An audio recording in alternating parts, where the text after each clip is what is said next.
Depuis 2013, l'association marseillaise Bokra Sawa développe en Méditerranée des projets de sensibilisation à la culture par l'éducation non formelle. En janvier 2015, elle a organisé à Alexandrie en Égypte une série de formations et d'animations autour de la mallette pédagogique intitulée « Le tapis volant à la découverte de la mer Rouge ». Cette action a été mise en place avec le soutien du Conseil régional Provence-Alpes-Côte d'Azur et en partenariat avec le service pédagogique du Centre d'études alexandrines.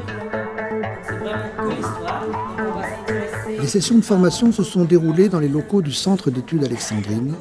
6 jours de formation au cours desquels ont été accueillis des publics arabophones et francophones.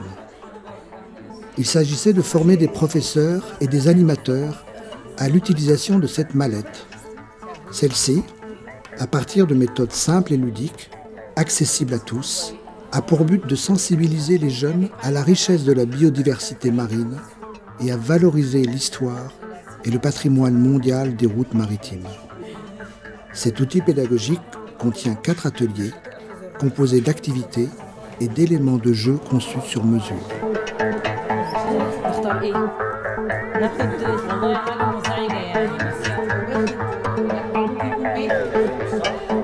J'habite dans les mers chaudes, notamment en mer Rouge. Comme toi, j'ai des poumons. Je mange des poissons, des calamars et des pieuvres. Je vis dans tous les océans du monde.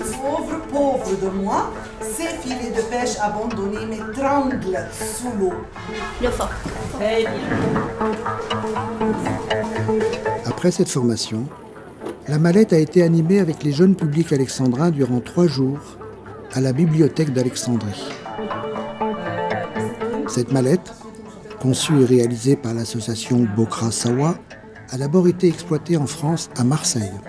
Son contenu est bilingue, français et arabe littéraire, afin de lui permettre de voyager dans d'autres pays méditerranéens.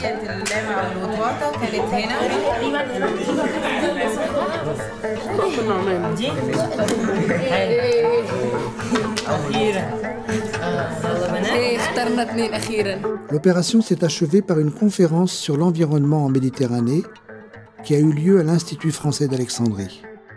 Cette conférence était animée par le professeur Patrice Francourt du laboratoire Écomer de Nice.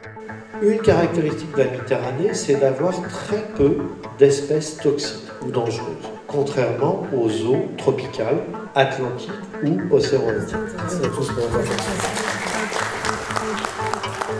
Plus de 130 personnes ont pu bénéficier des activités de cette action à Alexandrie, par la formation des enseignants et animateurs, par les animations pour les jeunes publics, ou encore par la participation à la conférence pour le grand public.